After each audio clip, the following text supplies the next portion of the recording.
доколкото знае. Да спрем корупцията. Също ти си правил много разследвания, много подобни материали. Какво ще кажеш за това, което видяхме? Да, това, което мога да кажа, че нали, някои неща звучат откровено смущаващо и някои неща са свързани с документи, покупки, продажби, договори и така нататък. Други не подлежат, не знам как би могло да се докаже, където казва, тук са ми носили пари без документи. Кеш. Сега, всичко това иска и допълнителна проверка, разбира се. Много ще ми е интересно самия Димитър Николов какво ще каже по случая, защото тук става дума, както разбираме от думите на неговия съдружник, години, наред 17 години, може би, какво се пада. 2004-та, да. Така, дори и повече. Още се разкрива тук абсолютно съвсем различен образ на Димитър Николов. Ние до сега той се знаеше като идеалният кмет, едва ли не, но пък тук може би пропускаме как той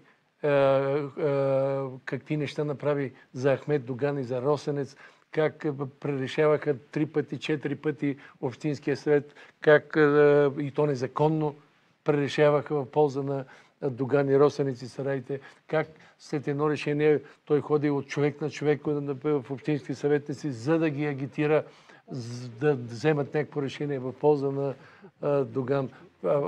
Сигурно хората си спомнят, че от няколко години, 2-3 години, Косто Бачийски, който сега му е конкурент, ако въобще може да се говори за конкуренция, тъй като проучванията дават огромна преднина за Димитър Николов, говори срещу някои действия на Димитър Николов, а това, което говори този човек е нещо абсолютно различно.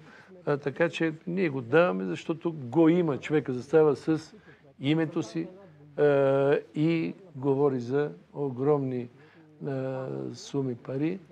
Така че... Само да уточня, материала е получен на редакционната ни поща. Не, този материал според мен, аз така съветвам колегите, както на нашата поща е дошъл, поне такава беше идеята, всички медии, поне големите медии да го имат. Оттам нататък кой каквото иска да прави, каквото ако иска да го излъчва, ако иска да не го излъчва, каквото искат.